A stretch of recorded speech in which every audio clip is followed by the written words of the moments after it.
My name is Mattan Griffel. I'm the co-founder and CEO of OneMonth, and OneMonth is an online video learning platform.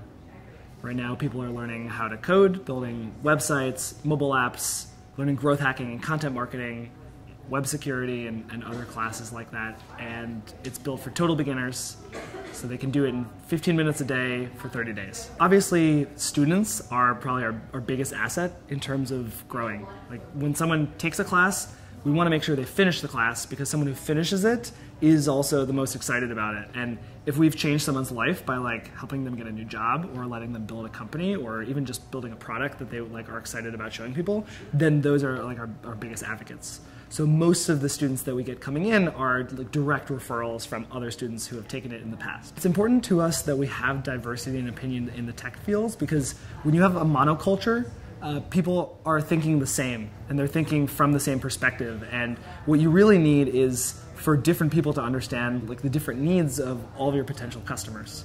I was on a panel here yesterday on the cult of the technical co-founder. And the question was, do you need a technical co-founder to start your business, right? And there are a lot of non-technical people out there who feel like, if I don't find a technical person, this can never happen. And that's not really the case anymore. Obviously in my case, I didn't have a technical co-founder, and I was able to learn enough to build something. But it unearthed a lot of these questions about starting a company, say from just the business side. How do you get the technology side there from the beginning?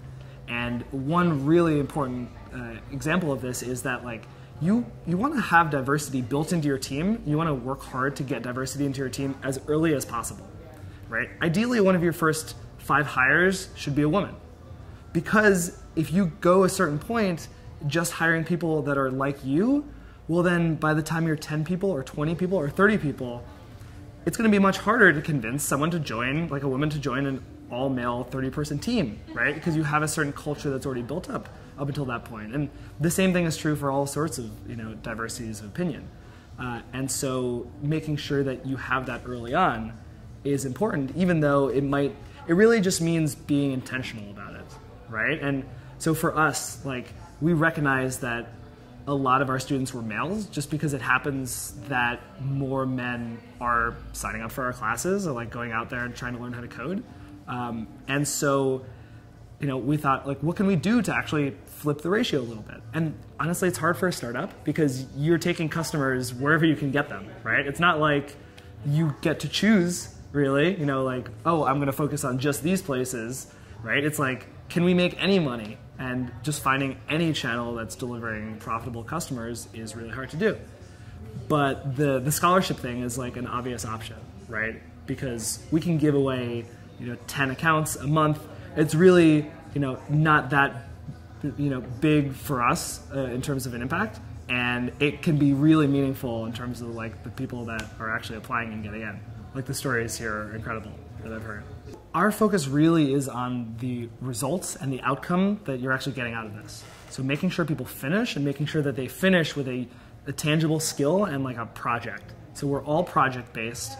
We are really bite-sized and for total beginners, right? I would say a lot of other guys take this library kind of approach, right? Where you sign up and you could choose all of these different tracks you could take, all of these different lessons. You don't know how the lessons connect to each other, right? And then you're expected to be able to use those skills and do something with it, like build an application or create a blog content strategy, right? That's a really hard thing to expect from people. It's it's like if you were to just drop someone off in a library and say, okay, now go learn about history, right?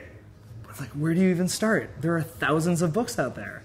And when I was first learning how to code, those are the questions I had. It was what should I learn? What programming language? What courses should I take? Should I pay $15,000 to do a coding bootcamp? What am I going to be able to do? All these questions that casual learners have that no one is addressing.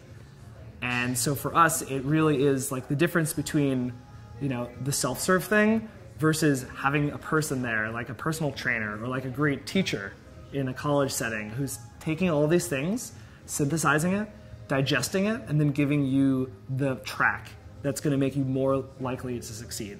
We are hoping to have 20 classes by this point next year, really build out the curriculum. we are actually talking to companies about doing, offering this stuff as training, right? Like, think about how horrible employee training is right now, and how many people in companies or junior developers, or they want to switch into technical or beginner marketers, and there's really nothing there for them. So to be able to offer that as these 1 month solutions and tracks that build on top of each other, we're really trying to build this model of lifelong learning. So it's almost like you get a gym membership so you stay fit. We want someone to get a 1 month membership so that they're constantly learning the thing that's going to take them to the next place where they want to be in their life.